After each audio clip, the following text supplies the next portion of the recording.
Hello and welcome back to the Joe's Art History Podcast, a podcast which celebrates all things art historical every single day. It's episode 26 and this week I have an incredibly fascinating episode for you all and I'm really excited for you guys to hear this one. It was a brilliant chat.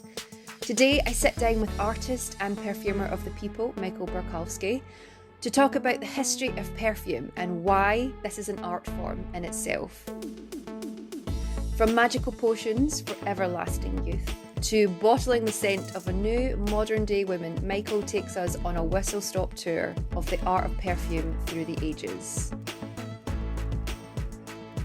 Only discovering and falling in love with the art and practice of making perfume a few years ago, it has taken Michael on an incredible journey of both history and alchemy combined, which has now, amazingly, intertwined into his artistic practice. What is even more interesting though is perfume has always been held in an important place within different societies throughout the history of the world. And Michael talks us through this brilliantly. And it's just an incredible thing to note, really, that perfume has always had such an important place within our lives. But what it stands for and what it symbolises has changed with time as well. This is an incredibly interesting chat with Michael. And we also mention his absolutely brilliant series on YouTube called Plague for Plague's Sake, where Michael looks at different plague cures in the form of different perfumes, and I will leave a link to that in the show notes below because it is absolutely brilliant. And if you have any interest at all in history and really the sort of inner workings of the medieval mind, I would say, then definitely you absolutely have to check it out. It is fascinating. So really all that's left to do is sit back and relax and enjoy as Michael and I talk you through perfume as practice. So perfumery, and Michael, you call yourself the perfumer of the people. So, which I love. I think that's a brilliant title. Where did the interest and love in perfumery come from? Well, I think my particular sort of love for it, it came from art, like an art background. So I was sort of trained in art, went to uni to study art, and during my time at uni, I started becoming interested in how to depict smell in art, because it's something that hasn't really been sort of looked at particularly in any particular depth, really. So I started looking at still life works and thinking about ways of depicting them as scent. So sort of to give a simple example, if you see an apple in a still life piece of work, then I was trying to think of ways to sort of evoke the scent of that apple rather than to depict it through painting. So that was kind of how it began, really. But I wasn't sort of sure that the thing with that was there wasn't really a discipline that I could attach myself to, because scent in art hasn't really got much of a discipline. You know, you don't think about it in terms of sort of how to make scent in art. There isn't really a specific way of doing that. But however, I through just a little bit of research, it became apparent that perfume actually is very much a discipline that can be used within fine art, because it has there's a lot of discipline to it. There's a very established process of making perfume, and it has this huge history, similar to the history of painting or the history of any art sort of practice, really. Therefore I sort of thought, well, okay, I'll start using perfume then. However, not knowing anything about it or how to make it or anything to do with its history at that point. So I embarked on a arts sort of residency in Sheffield that just let me look at perfume for a year and sort of how to make artwork using the discipline of perfumery. So then I started researching perfume, experimenting with how to make perfume, which basically involved throwing some sort of oils together to see what happened, really. And then, through reading and talking to people in the fragrance industry and my own sort of experiments, I sort of made my own perfumes using sort of that kind of established sort of method, really. And then I started making perfumes that were portraits of other artists. So that was a project where I was looking at how perfume can sort of house contemporary art sort of concepts, and hit upon the idea that you could make a perfume that was a portrait. And then I sort of presented these portraits in contemporary sort of gallery spaces. And then, yeah, that was kind of how it began, really. And after that, I started delivering workshops about making perfume, and just carried on, really, experimenting and exploring the discipline of perfumery. And I must say, you have, I mean, I thanked you before we started recording, Yeah, but I have to thank you. This is such an interesting history. yeah, And like you said, it is a complete art form. yeah, Like you have to, you're an alchemist, you have to mix all these different things together, yeah, and you have an idea of perhaps what you're looking for in your head, and then you end up with something completely different. But you're going to take us on a little bit of a sort of history tour, really, of the development and the art of perfume. yeah. And I think it will really surprise people how far it really dates back. Yeah, it's huge. It's really like to look at the history of perfume is really to look at the history of civilization in general. Really, we've got there's quite a few places that could be considered the sort of where perfume began. I know there's quite a lot of places around sort of the sort of east, and then there's places in like Cyprus, Egypt, that potentially is where perfume began. We do know that there's a sort of the world's first chemist who also made perfume, and her name was, and now hopefully I've got the pronunciation right, but I think she's called Taputi Belet Kalim. That's almost certainly Mm. correct.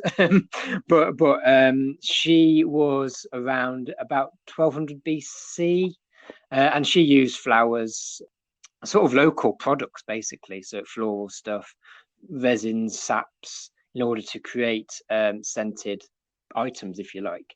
But the process that she used, where she gathered materials and then sort of added water and solvents and distilled them, I mean, that's not particularly dissimilar to how perfume's made today. But what I like about Taputi is the fact that she sort of sourced local products, which is kind of something that people, there's sort of a trend of people trying to get back to that kind of idea that, sourcing things in a local way, it is beneficial.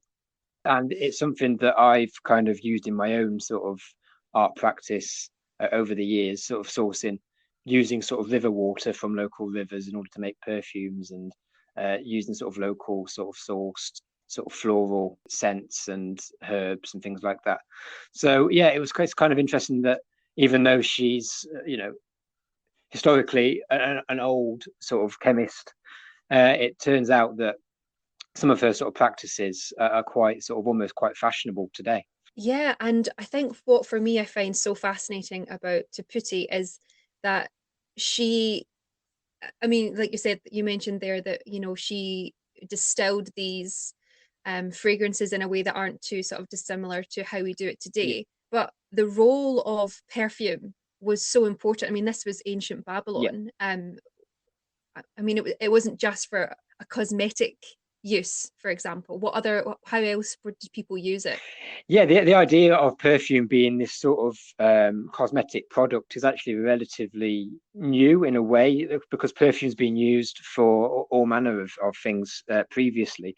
Things such as medical reasons, so that the herbs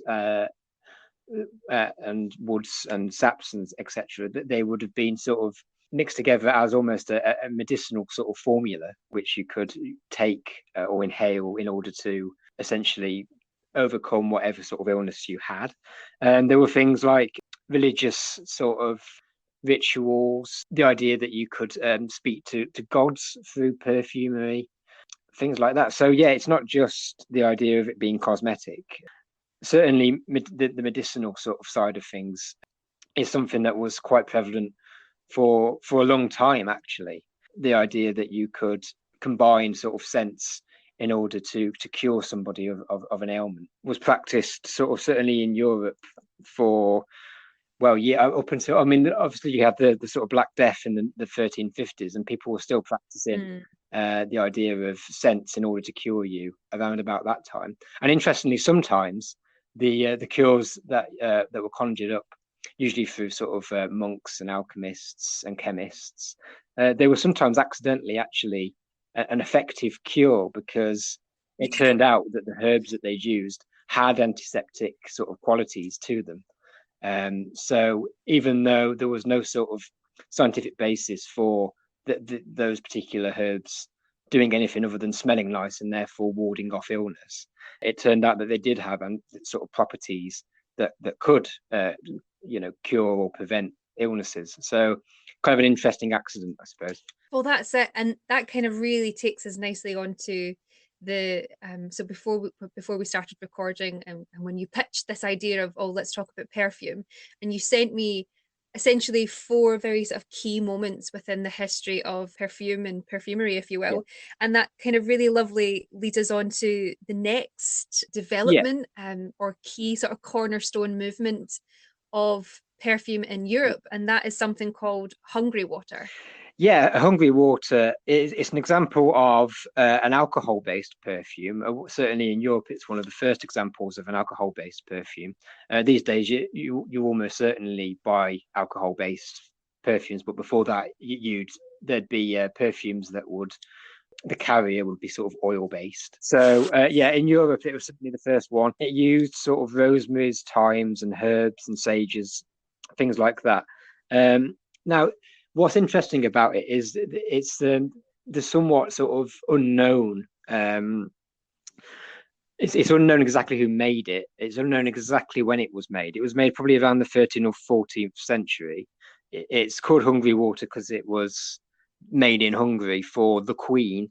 Now, we don't know exactly which queen that was actually, but it seems as though it was used in order to sort of cure her of headaches and other sort of relatively small sort of ailments. So what I like about that particular about hungry water, not just because it was an alcohol-based perfume and therefore significant, but there is this kind of dubious ambiguous sort of origins, which as an artist myself I quite like to sort of explore and sort of speculate on, what it looked like, who it was made for, and whilst I was researching hungry water last year, obviously hungry water was used to cure ailments, and obviously we had a pandemic. Well, we still have got a pandemic going on at the moment, so it was something that I used as influence for a video series that I made about curing people using perfumes, and it was kind of quite a fun activity because it sort of showed you, again, it was harking back to the idea that sort of medicine and perfume at one point were sort of the same thing almost. And again, it was one of those things that it was an accidentally effective cure because of the not just because of the herbs, but because of the alcohols that were used had sort of certain antiseptic qualities to them as well.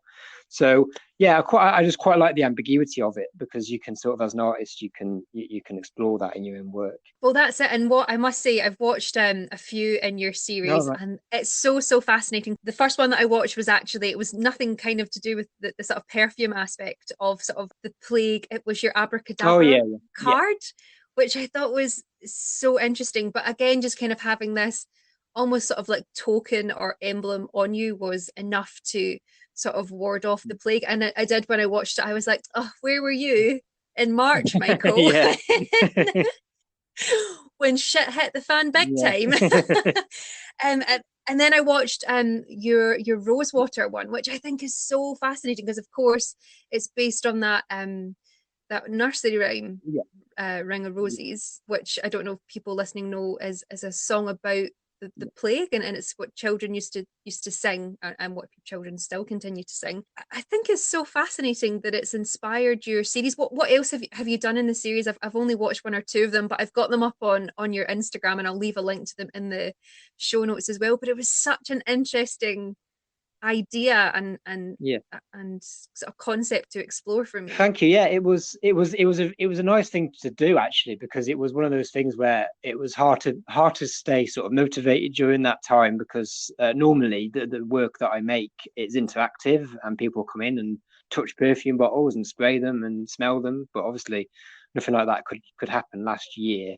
So it was me sort of scrabbling really for something to make that's a video that was sort of was a series, so that it was almost like a body of work.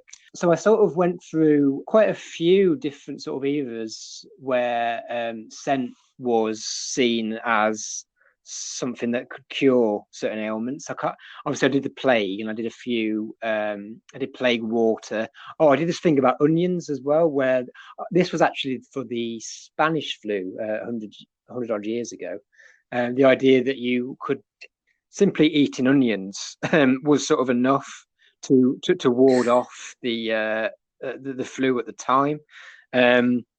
Again, it did have a certain accidental benefit in that there is certain qualities in obviously fruit and vegetables to stay healthy, and also certain sort of anti-inflammatory qualities in onions. So I like the idea that there's a little bit of truth to some of these cures, but because I'm a perfumer, or rather I sort of use perfume in my work, I tried to think of a way to make something like that a perfume based sort of product. So I basically boiled down some onions and sort of just put them into a vial, really, and that was kind of it. It was the idea that you could sort of keep hold of this item and it would, be beneficial to you in that kind of health-based sort of way. So I did, yeah, I boiled down some onions. Must have smelled incredible. It still does. It's got a really sort of, it's in my studio in Sheffield, and you can definitely smell it when you enter the room.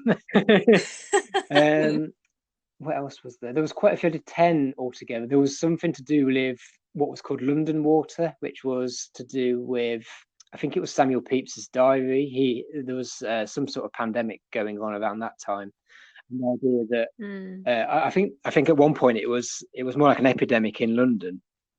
So London sort of alchemists or scientists sort of scrambled to make something, and London water was what they came up with. So I made sort of a new version of that. It was all about sort of finding sort of moments in history, really, where scent was used in order to prevent some sort of illness, and how to sort of turn that into some sort of perfume in the 21st century. Yeah, it's just incredible to think about that, because even coming back to something like what hungry water was used for as well, it was these ideas that you don't just sort of put them on you ingest them, they're a tonic, you bathe in them as well, and it wasn't just obviously curing ailments, it also encouraged things like youthfulness. I mean, I read this thing that apparently the queen of Hungary this blog was associating this water with, that apparently she was in her 80s and she was so youthful because she used this tonic that a 25-year-old prince proposed to her. And I just love this idea of, there's always been this fascination of how can we use cosmetics or cures and perfumery to kind of mask something, or I don't know, protect. Yeah, there's a huge sort of history of that kind of thing going on. Of course, there was what I quite like as well is plague doctors, where they had their kind of the scent was housed in their sort of mask. So you had this sort of huge sort of protection with the mask, but also you had the protection because the scent of whatever it was inside their mask was sort of enough to protect them. So the idea that sort of scent can protect you is sort of obviously quite prevalent, and the plague doctor mask is quite, it's quite striking sort of aesthetically, and is but also housed within that is this sort of protective sort of layer. So I quite like I use that kind of emblem every now and again, because it is so symbolic, really, of not just the idea that you wear protection, but also sort of scent cloaks you in a certain protection as well. Yeah, I think what's really fascinating is the whole idea that, to get your hands on something like this, it said a lot about you as a person, and it communicates something. And that's kind of really, I think, what's so interesting about perfume even today. There's certain smells that everyone is not even perfume. There's certain sort of, smell memory and things that instantly sort of takes you somewhere and takes you back somewhere. But what I really loved is that you had brought to my attention that this hungry water was really the basis for cologne and perfumes within Europe, and how these certain things were used to communicate with different people. And in particular, you were talking about, or you brought to my attention, the Victorians, for example, and their love of flowers and all the different sort of symbolic meanings and all the different ways it was used. Yeah, the idea that flowers sort of have their own sort of intrinsic sort of meaning is something that's actually kind of been around for a while, long before sort of the Victorian era. However, I think in the Victorian era it became quite a prominent, it was almost like a hobby. It was a hobbyist sort of thing to do, to sort of find out more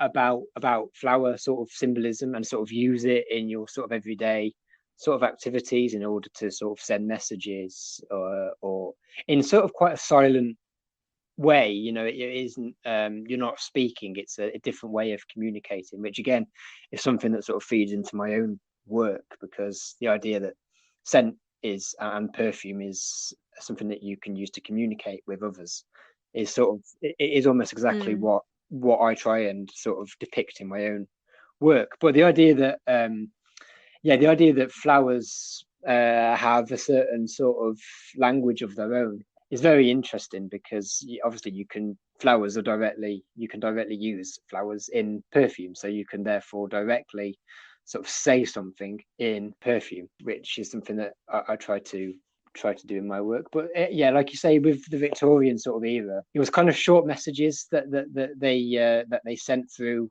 the language of flowers. So certain flowers would just mean yes or no, for example. So there's obviously a lot of flowers to choose from. I think it was pink flowers in general meant yes, I think. Yeah. And I think it was white flowers that meant no, or roses that meant no. White roses, I think, meant no. So I mean, just Yeah.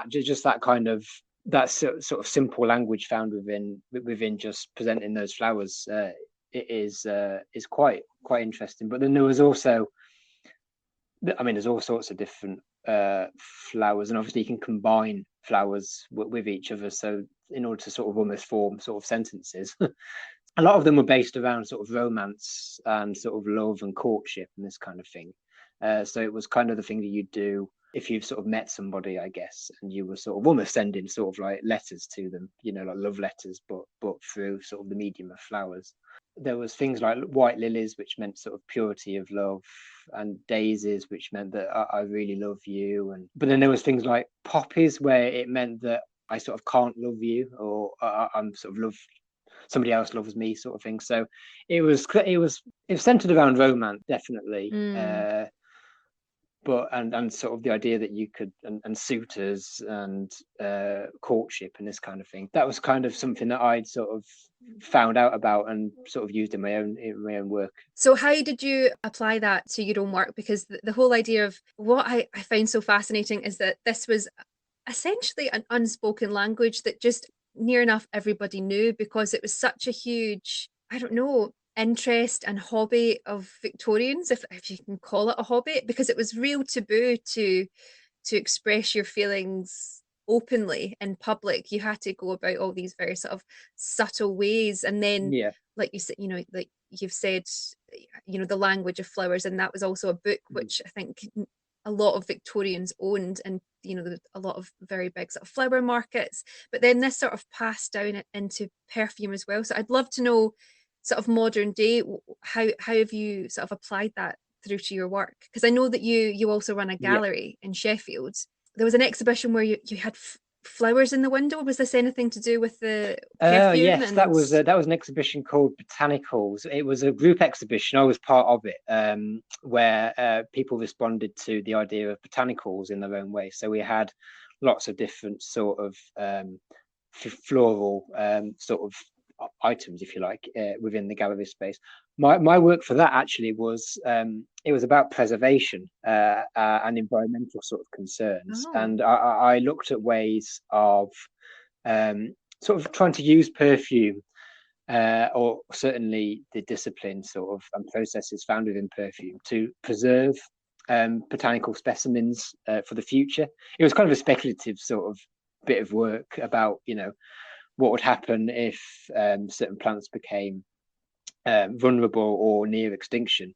Could you sort of preserve them within a perfume bottle in order to sort of keep them and then subsequently, farm them and grow them and things like that. So I started researching and seeing sort of which sort of plants are vulnerable. And there's a fair few, unfortunately, that are because of various sort of factors to do with over sort of harvesting and climate change and all this kind of thing, that are vulnerable. Things that you might not even think are, like bananas and chocolates and things like that, that we sort of take for granted.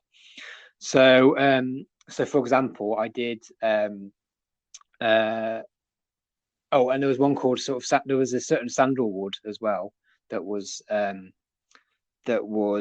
vulnerable, and I managed to source sort of ethically some of this an essential oil of this particular sandalwood.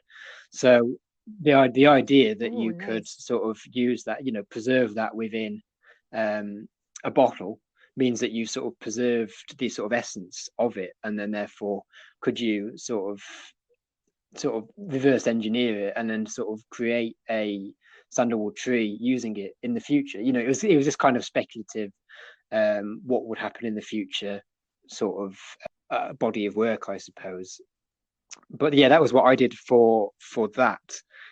But in terms of the plants and flower symbolism work, it's actually a project that I'm just beginning to work on, actually.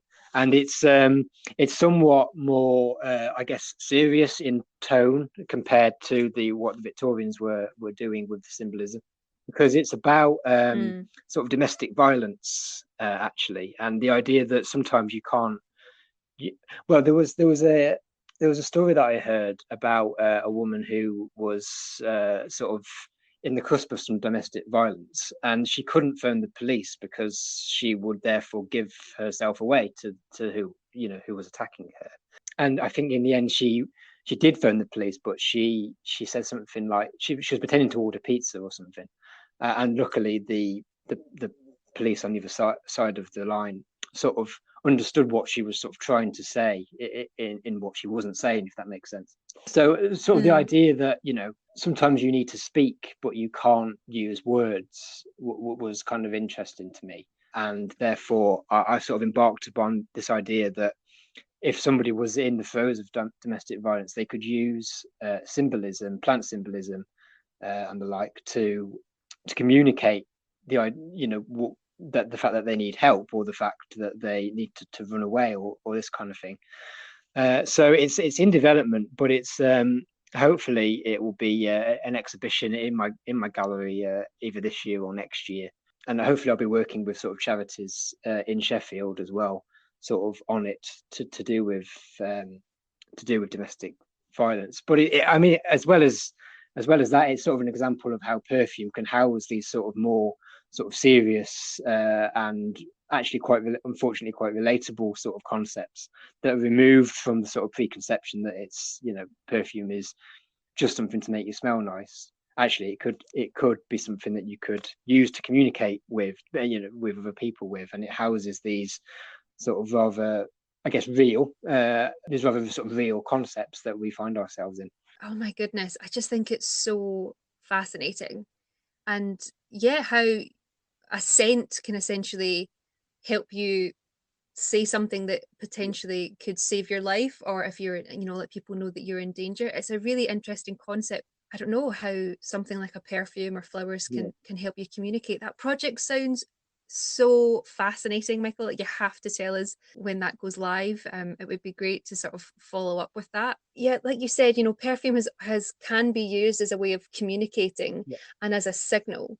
And I think really no one has done that better than Chanel, who is your last person that you've included. Yes. Chanel obviously is somebody that I've sort of come across quite a lot in my own sort of work, especially because she was inspired, certainly with Chanel No. 5, she was inspired to do something different with perfume. And that's what she sort of sought to do to sort of celebrate a more sort of liberal, sort of feminine sort of spirit of the sort of the day. Chanel number 5 was made in 1921, and obviously it sort of appealed to that sort of 1920s sort of flapper spirit. But yeah, she wanted to make a perfume to sort of encapsulate that kind of spirit. And she was a designer, so she wasn't actually the perfumer that made the perfume. That was a French chemist called Ernest Beau. And the story of how Chanel number 5 came about is kind of interesting, because it incorporates some elements of Coco Chanel's sort of personality that you might not have known about. So basically, Ernest Beau handed her, I think it was 10 different vials. 5 of them were numbered 1 to 5, and the other 5 were numbered 20 to 24. And so she was presented with these small vials, and she chose the number 5 out of the vials as the one that she wanted to turn into Chanel number 5, presumably because she liked it the best. But also, it's interesting that she was quite a superstitious person, and the number 5, she thought it had some sort of significance to her life in general. Yeah, she had an affinity with the number 5. Yeah. So it's kind of as an artist looking at that sort of narrative from my own point of view, the idea that this woman liked that smell the best isn't necessarily true. It could just be that she was so sort of embroiled by the number that sort of sense of superstition sort of took over, and that was why she chose that particular scent. It's one of those sort of, I guess it's like a human sort of side of the perfume making process that you don't necessarily see, when you just pick a perfume up off the shelf. The idea that there's a woman and a man behind this perfume, and that there's superstition and collaboration, involved within making this perfume is interesting to me, because that's part of my sort of perfume making process as well. I sort of especially as I consider myself sort of an artist over being a perfumer, it's almost like sometimes I feel like I'm sort of winging it a bit, or I feel like I'm overly sort of experimenting, not being disciplined enough, feeling a bit sort of, I guess, vulnerable within the industry, because I don't know as much as a master perfumer would. But then you look at something like the narrative between Coco Chanel and Ernest Beau, and you kind of think, well, they had their own kind of sort of hang-ups and superstitions and vulnerabilities as well. And that was kind of what drew me to that sort of story, really.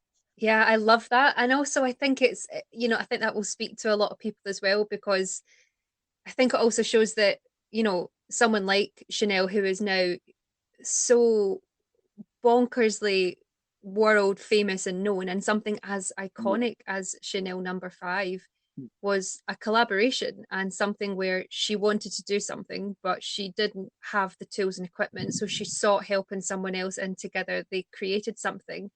When you know the story behind something, it just makes it so much more interesting. And I think that's a great thing to remember with art, because in art, you only ever see the finished product, the finished artwork.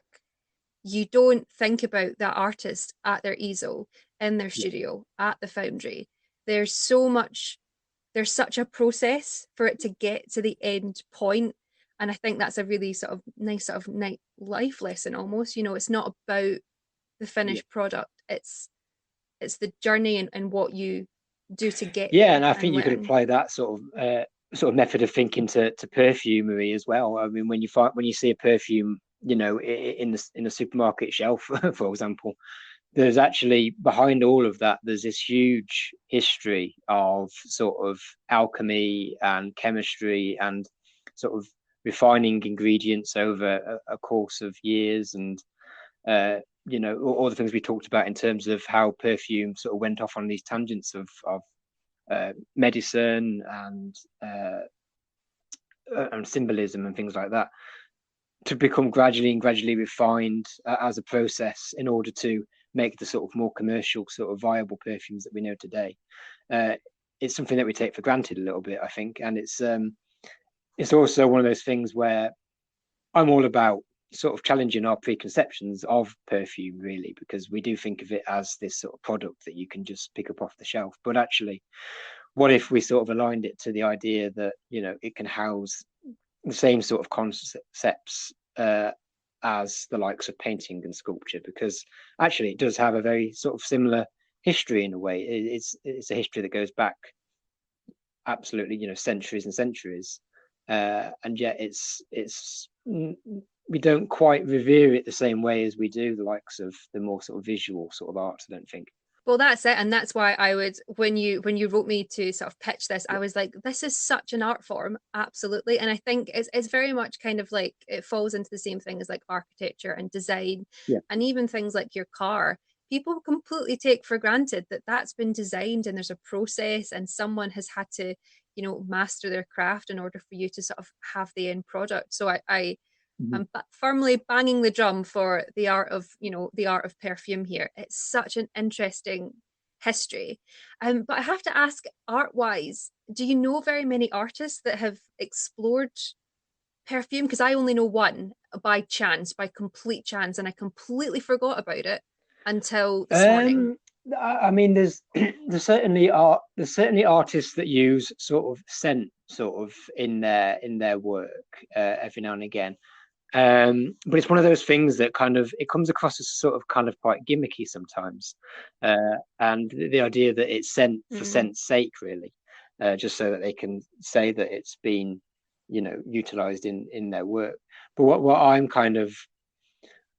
I'm always kind of careful of doing is making sure that my work is kind of quite disciplined, and kind of sticks quite stringently to the idea of perfume making, because then I think you sort of eradicate that sort of sense of it being gimmicky, and it becomes quite there's a certain sort of it has a certain integrity when you've got this kind of discipline behind it, because having that discipline behind it subsequently means you've got the sort of that history uh, of the perfume making process behind you sort of as well.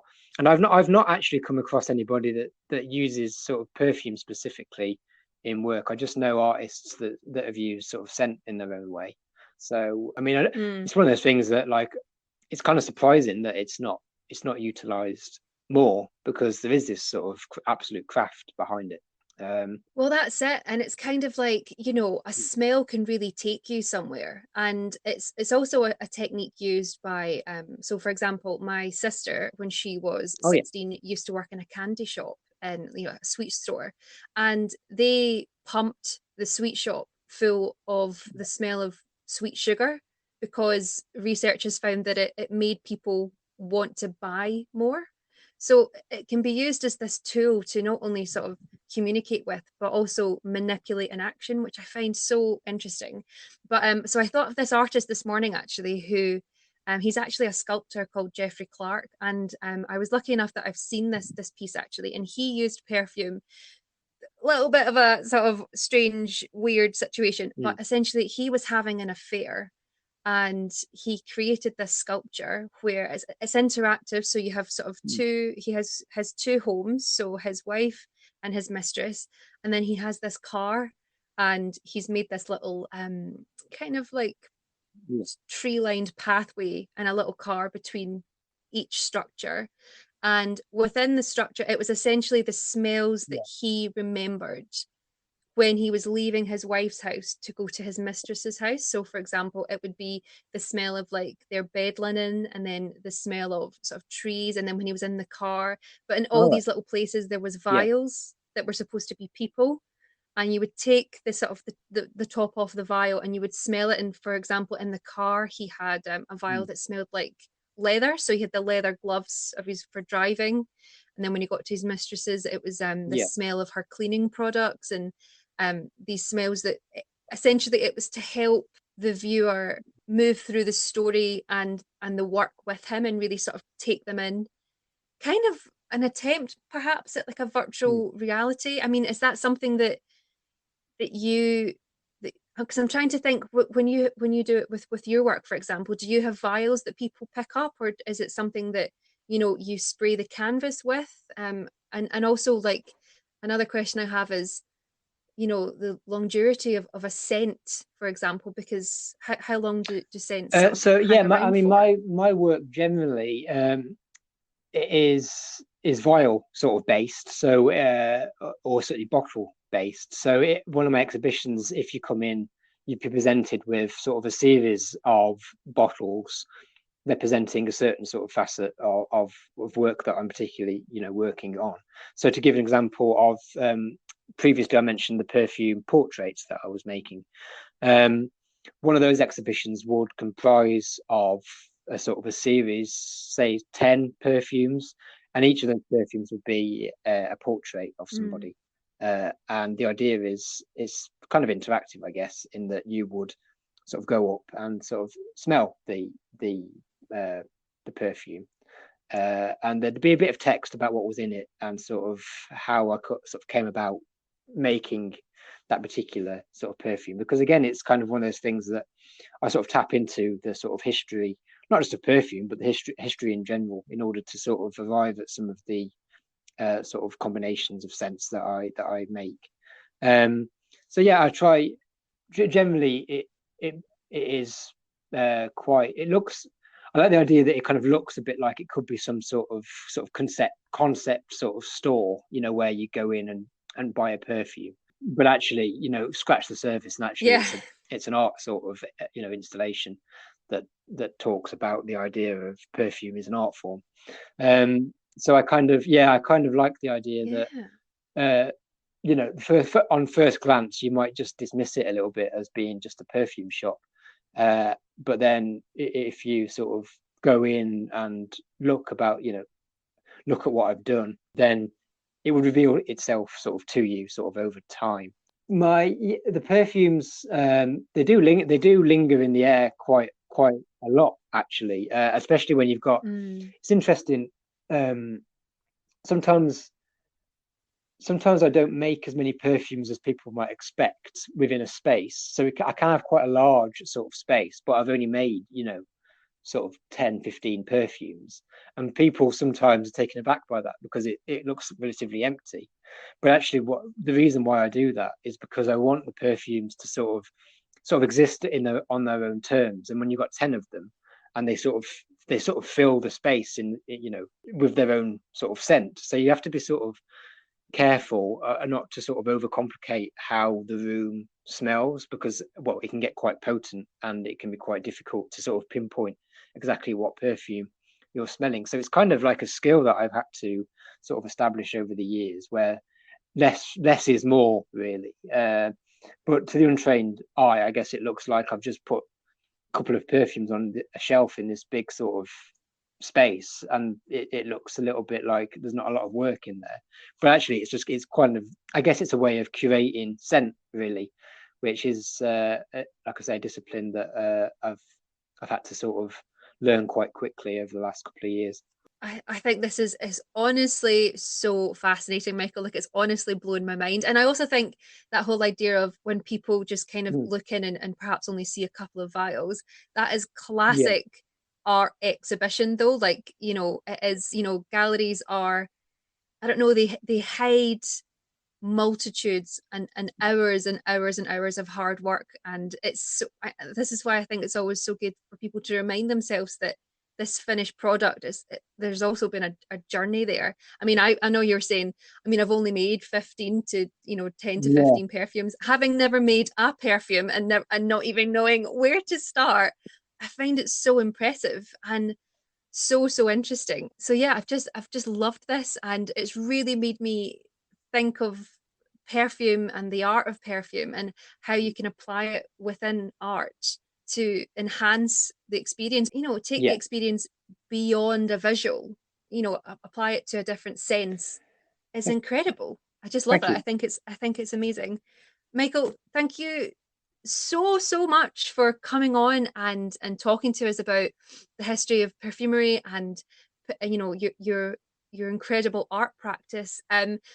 Is there anything that you feel that you think, oh gosh, I haven't mentioned this yet, or there's something that's an important point about, I the was history just of thinking perfume? then, actually, when you were talking about the fact that I said that I've just made, a handful of perfumes for an exhibition. It was this is something that I've only just not only just realized, but the idea that I just go off and make some perfume, even to sort of perfumers, is quite a it, my process is quite different to theirs, because they don't make that many perfumes in a year. If they make one every 6 months, it's a lot of perfumes, and the reason for that is because they have a lot to think about in terms of sort of branding and talking, sort of feedback from customers, and all the kind of commercial sort of elements that go into that.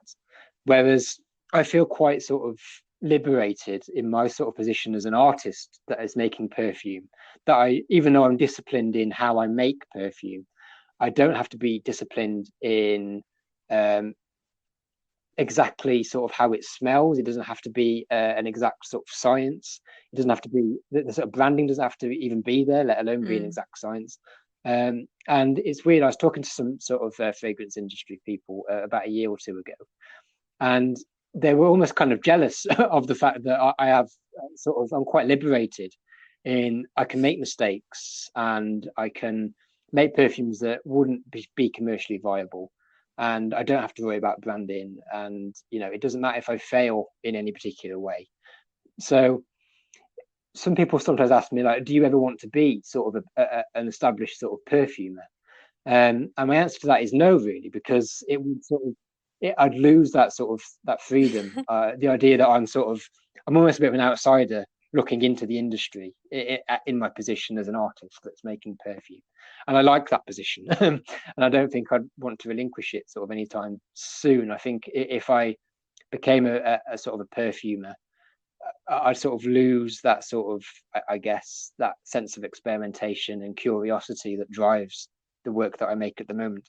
Well, that's it. And, Yeah. first and foremost, you are an artist. And what's the one thing you can't do to an artist is cage them down. Yeah, okay, some artists, have their so-called sort of party pieces that pay the bills, but that's the whole point of creating and being an artist. There's a love for it and experimentation and failing and picking up something and maybe like leaving it for a little while. It's that's part of the whole process. And yeah, Yeah, like exactly. why Yeah, would yeah. you give up that freedom?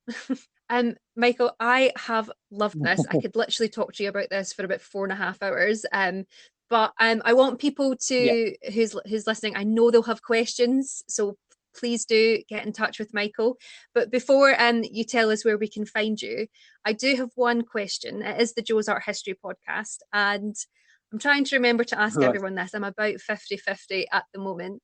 And you can take it as sort of wide or as personal to you.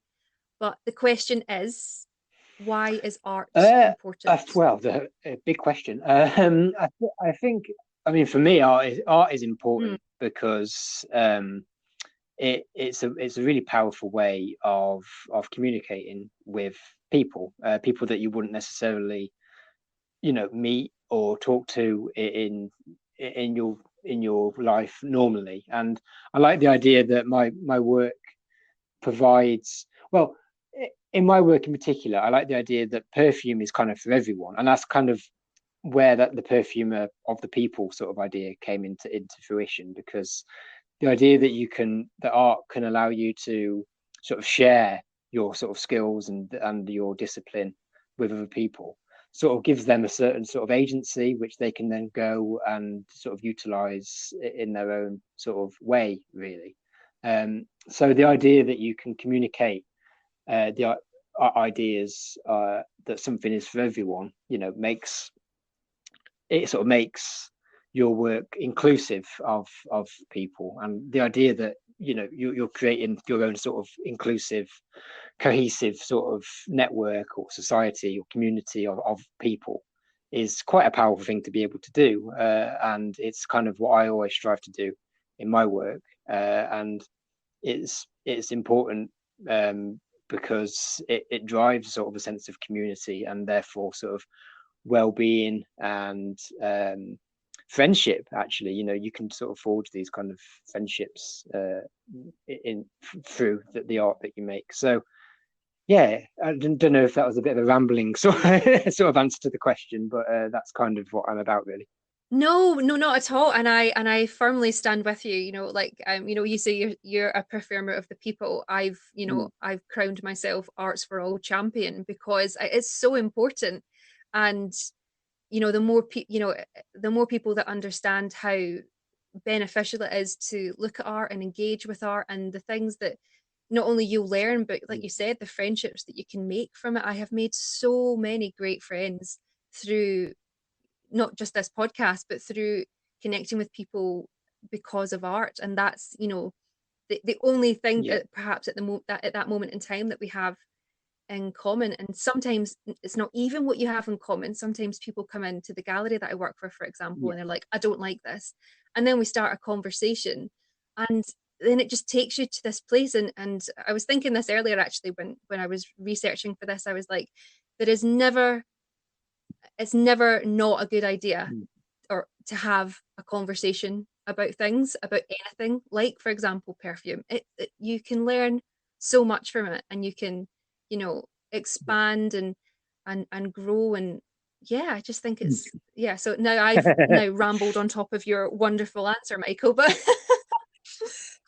no, I'm really passionate about this, and you are too, so it's so great. Michael, I am sure you are going to get a lot of questions. So where can people find you and what you're up people to? can find out about me on my website, so michaelborkowsky.com. I'm also on Instagram and Twitter at mborkowsky. That's great. Yes, and you also I you run a gallery as well called Frontier Gallery in Sheffield. Obviously it's closed at the moment, but hopefully we'll have a good sort of program of events coming up in the future. Amazing. And people can find your incredible series Plague for Plague's Sake on your Instagram. Oh, yeah. Amazing. And I'll leave links to all of that in the show notes below. Michael, once again, thank you so much. This has been such an interesting chat.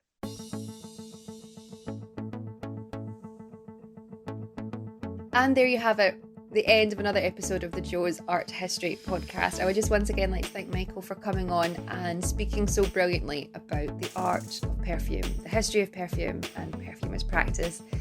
It was such an interesting conversation and a really interesting, it was just interesting to sort of stop and reflect on something that we use every single day, or near enough every single day, and to really appreciate the history in something, and that there is a language and a skill that goes into the art of perfume. I hope you have learned something today. I learned absolutely loads, and I absolutely loved talking to Michael about this. And if you've been listening and you know any artists actually that use perfume within their practice, please do get in touch. I'm kind of fascinated to find out, essentially just different people that have embraced this element within their art. At the end of the podcast there, the audio kind of overlapped a little bit, so I just wanted to reiterate that Michael's YouTube channel will be in the show notes below, as well as the Instagram page for the gallery that he runs in Sheffield called Frontier Gallery. So please do follow and check them out. And if you've enjoyed this episode, Michael's Instagram and website details are also in the show notes below. Please do ping him a message and let him know that you enjoyed it. And if you have any questions, I'm sure he'd be absolutely happy to answer them. If you've enjoyed this podcast, please make sure to like, rate and subscribe. And if you were able to, it would be really brilliant if you could leave a review on whatever platform you're listening to. Again, I don't think you can leave reviews on Spotify, but if you're listening to this on iTunes, which I think currently 40% of all listeners do, it would be really, really lovely if you could ping us a couple of stars and leave a wee review if you've enjoyed it. Of course, there is absolutely no pressure to do so. If you want to get in touch to talk about anything that you heard in the podcast today, please feel free to do so. You can email me, joesarthistory@gmail.com, all the one word, or you can find me on Instagram at joesarthistory. My DMs are always open, and while you're there, if you want to give me a wee follow as well, that would be brilliant. I don't just talk about what goes on in the podcast, I write a few times a week about different artists. At the moment, we're recording this, it's March 2021. I'm currently doing an A to Z of great women artists. So if you want to learn a little bit more about that, pop on over to my Instagram and you can find me on there. Finally, I have been Jo McLaughlin, your host and resident art historian, and thank you so much for listening. And I look forward to welcoming you next time on the Jo's Art History podcast. Until then, keep learning and remember, art is for all. Bye.